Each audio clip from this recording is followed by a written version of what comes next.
जय हिंद दोस्तों। Covid vaccine के रिगार्डिंग सबसे ज़्यादा पूछे जाने वाला क्वेश्चन यही है कि कोविड के लिए सबसे अच्छी वैक्सीन कौन सी है। सो आज इसके ऊपर डिस्कस करेंगे और इसके साथ देखेंगे कि डेल्टा प्लस वेरिएंट क्या है और भारत में कोविड की तीसरी लहर कब तक आ जाएगी। सो स्टार्ट करते हैं कि कोविड के लिए सबसे अच्छी वैक्सीन कौन सी है।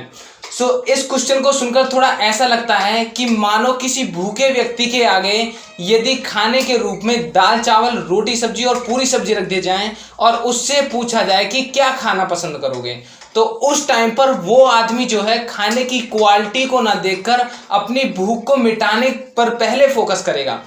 इसी के सिमिलर क्या है कि जब कोविड वैक्सीन अवेलेबल है, नो मैटर कि वैक्सीन कौन सी है, क्योंकि जितनी भी वैक्सीन है वो ऑलरेडी ट्रायल होकर आई हैं और वो आपके इम्यून सिस्टम को डेवलप करती हैं, वो इम्यून सिस्टम को स्ट्रांग बनाती हैं। तो उसमें ये क्वेश्चन तो उठता ही नहीं है कि कौन सी वैक्सीन अच्छी है। लेकिन बात की जाए कि एफिकेसी रेट जो है वो सभी वैक्सीन के अलग अलग है।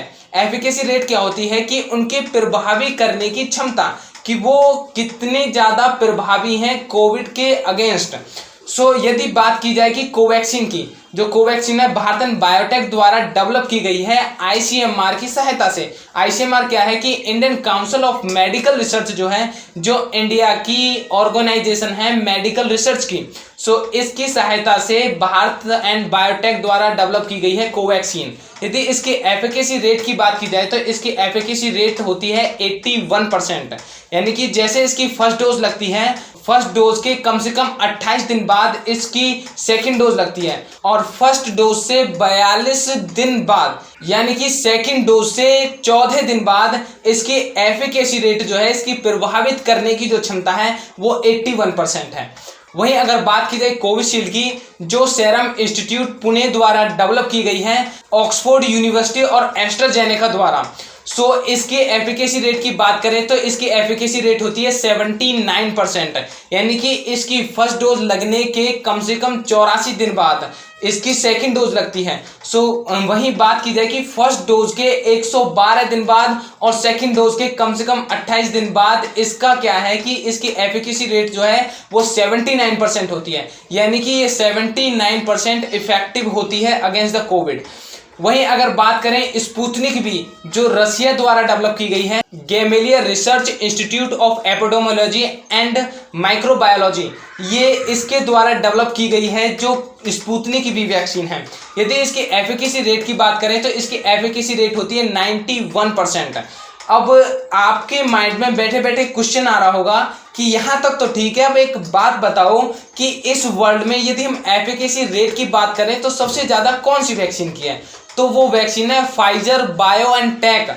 ये फाइजर नहीं है, यहाँ पर पी साइलेंट होता है, इसका करेक्ट प्रोनाउंसिएशन जो है वो फाइजर है। फाइजर बायोएनटेक वैक्सीन होती है, यानी कि जो फाइजर कंपनी है वो एक अमेरिकन कंपनी है एंड बायोएनटेक कंपनी जो है वो एक जर्मन कंपनी है। तो इन दोनों के द्वारा एक वैक्सीन डेवलप की गई जो है फाइजर बायोएनटेक वैक्सीन। इसके एफिकेसी रेट की बात करें तो इसकी एफिकेसी रेट होती है 95%, यानी कि जब इसकी फर्स्ट डोज लगती है तो फर्स्ट डोज के कम से कम 21 डेज बाद, यानी कि 21 दिन बाद इसकी सेकंड डोज लगती है। वहीं इसके बाद देखते हैं कि डेल्टा प्लस वेरिएंट क्या है, कि जो वेरिएंट एंड न्यूट्रिएंट होते हैं ये क्या होते हैं।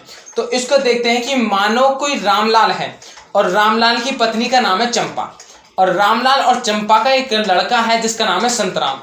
अब संतराम के जो चाचा ताऊ दादा बाबा जो हैं उसे अपने पास बुलाते हैं कि यहाँ, और उससे कहते हैं कि भाई संतराम, तेरी नाक जो है तेरी मम्मी चंपा से मिलती है, तेरी आंख जो है तेरे पापा राम सिंह से मिलती है। यानी कि वो क्या प्रदर्शित करते हैं, वो बताते हैं कि ये वंश जो है, जो लीनिएज है, उससे जो समानता आई है ये उसको दिखाते हैं। हालांकि वो पूरी तरह से सिमिलर नहीं होता, ये कोई हिंदी फिल्मों की तरह नहीं है कि बाप मर गया और बाप के जगह पर बेटा जो है वो डिट्टू कॉपी बिल्कुल बाप की तरह बन के आ जाएगा। वो क्या होता है, वो तो एक डायरेक्टर की चाल होती है कि पैसे बचाने के लिए वो एक ही एक्टर को कास्ट कर लेता है। लेकिन यदि बात की जाए लीनिएज की तो वहां पर क्या होता है कि सिमिलैरिटी आती है, लेकिन सिमिलैरिटी के साथ वहां पर कुछ कुछ विषमताएं भी होती हैं। यही सेम चीज होती है कोविड के साथ। जैसे कि कोविड फैलता है, यदि हम बात करें आज से 2 महीने पहले की, कि जब कोविड फैल रहा था तो फैलते फैलते क्या होता है कि कोविड में चेंजेस आते हैं। जब इसके वंश जो है, इसका लीनिएज बढ़ता है, तो इसमें क्या होता है कि इसमें छोटे छोटे चेंजेस आते हैं। ये पूरी तरह से कोई नया कोविड नहीं बनता, लेकिन उसी में थोड़े थोड़े चेंजेस आते हैं। और जब काफ़ी टाइम बाद वो डिफरेंस जो है वो काफ़ी हो जाता है, यानी कि 2 महीने पहले का देखें और अब का देखें तो उसमें काफ़ी डिफरेंस हो जाता है। तो इसलिए कहते हैं कि वो एक नया वेरिएंट बन गया, वो एक नया वेरिएंट बनकर तैयार हो गया, जिसे हम कोविड का न्यू वेरिएंट का नाम दे देते हैं। यदि बात करें कि alpha, beta, gamma, delta, delta plus, ये जितने भी वेरिएंट हैं ये सभी इसी तरह से फॉर्म हुए हैं। यदि बात की जाए कि ये जो वेरिएंट हैं ये स्टेज के अकॉर्डिंग, कि किस स्टेज में कोविड केसेस आ रहे हैं उसके अकॉर्डिंग ये नए वेरिएंट आते हैं इन डिफरेंट कंट्रीज, जो डिफरेंट कंट्रीज में देखे गए हैं। जैसा कि इंडिया में अब डेल्टा प्लस चल रहा है, सो डेल्टा प्लस जो है वो भी इसी तरह से एक वेरिएंट जो है वो बना है। वहीं अगर बात की जाए कि ये जितने भी वेरिएंट होते हैं इनकी खतरे की घंटी भी अलग अलग होती है, यानी कि इनके जो डेंजर लेवल होता है, ये जो लेवल होते हैं, इनके लेवल का जो लेवल होता है, लिमिट होती है, वो अलग अलग होती है। वहीं अगर बात करें कि जो वैक्सीन के इनके प्रति लड़ने की क्षमता है वो भी अलग अलग होती है। यदि बात करें जैसा कि डेल्टा प्लस वेरिएंट जो अब चल रहा है इससे ज़्यादा खतरनाक बताया जा रहा है इन कंपैरिजन अदर्स। सो वहीं बात करें कि जैसे कि कोवैक्सीन को हम लेते हैं तो कोवैक्सीन की जो एफिकेसी होती है वो थी 81%। वहीं अगर बात की जाए कि डेल्टा प्लस वेरिएंट के अगेंस्ट यदि इसकी बात की जाए तो इसकी एफिकेसी रेट जो है कि वो घट जाएगी, माना कि वो जैसे 70% हो जाएगी, लेकिन वो काम अपना करेगी, बट क्या होगा कि उसकी एफिकेसी रेट जो है उसकी प्रभावित करने की क्षमता थोड़ी कम हो जाएगी। सो ये वेरिएंट की चेंज होते ही उसकी जो खतरे की घंटी है वो भी चेंज हो जाती है। वहीं अगर हम बात करें कि कोविड की जो थर्ड वेव है हमारे देश में कब तक आएगी, आखिर ये वेव आती कैसे, लहर आती कैसे। जैसा कि हम क्रिकेट देखते हैं और क्रिकेट में जब प्लेयर खेलता है उसके सिंगल डबल जब आसानी से वो रन लेते रहता है तो उसे फिर बाउंड्री मारने की जरूरत नहीं होती। उसके क्या होता है कि उसके बैट से ऑटोमेटिक ही क्या होता है कि बाउंड्रियां निकलती हैं, और फिर जब उसके हाथ में रिदम होता है तो फिर वो जितने भी चाहे बाउंड्रीज मार सकता है। सो यही सेम कंडीशन होती है कोविड के साथ, कि जब कोविड के केसेस लगातार आते रहते हैं तो उसका क्या है कि उसका फ्लो बन जाता है, लोगों की लापरवाही बढ़ती रहती है और कोविड के केस भी साथ ही साथ बढ़ते रहते हैं। लेकिन एक सिचुएशन ऐसी आती है कि कोविड जो अपनी पूरी फॉर्म में आ जाता है, जो कोविड के केसेस ज़्यादा आने स्टार्ट हो जाते हैं तो उस टाइम पर क्या होता है कि ये आउटब्रेक हो जाता है, तब ये रोके से भी नहीं रुकता, तो हम कहते हैं कि कोविड की वेव आती है। जैसा कि हम बात करें कि कोविड की जो फर्स्ट वेव थी वो पीक पर थी सितंबर 2020 में, यानी कि सितंबर 2020 में वो पीक पर थी। वहीं अगर बात की जाए कि यदि वो बैलेंस में आई तो दिसंबर 2020 तक वो बैलेंस में आई थी। वहीं अगर बात करें कि कोविड की जो सेकंड वेव थी वो मार्च और अप्रैल के बीच में स्टार्ट हुई थी, और पीक की बात करें तो वो 6 मई 2021 को पीक पर थी।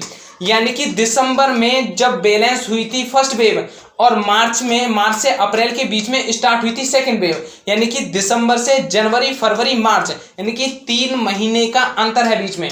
यदि बात करें कि जो सेकंड वेव है अब जून है, यानी कि जून के बाद यदि जुलाई तक ये बैलेंस में आएगी, जुलाई से यदि 3 महीने लगाए हम कि अगस्त, सितंबर, अक्टूबर, यानी कि अक्टूबर तक हमारे पास टाइम है। अक्टूबर के बाद नवंबर में थर्ड वेव आ सकती है।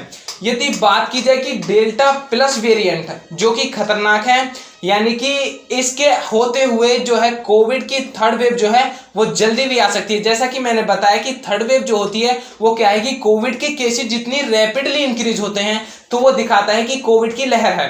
तो ये क्या है कि यदि डेल्टा प्लस वेरिएंट जो है इसके केसेस अभी से जैसे आने स्टार्ट हो गए हैं तो ये क्या है कि कोविड की जो लहर है थर्ड वेव जो है वो जल्दी भी आ सकती है। सो ऐसा नहीं है कि कोविड की वेव यदि अक्टूबर नवंबर की बात है तो तभी आएगी, यदि हम लापरवाही बरतेंगे तो इसकी वेव जो है वो जल्दी भी आ सकती है। So I am kindly requesting to all of you, सभी से हाथ जोड़कर विनती है कि अपने सुरक्षित रहें, घर में रहें और अपने मैक्सिमम प्रिकॉशंस का इस्तेमाल करें। घर से कम बाहर निकलें, यदि कोई आवश्यक और कोई एसेंशियल ही काम है तो ही अपने घर से बाहर निकलें। सो हंसते रहें, मुस्कुराते रहें। इस वीडियो के लिए इतना ही रखते हैं, मिलते हैं अगली वीडियो में, तब तक के लिए बाय बाय एंड जय हिंद।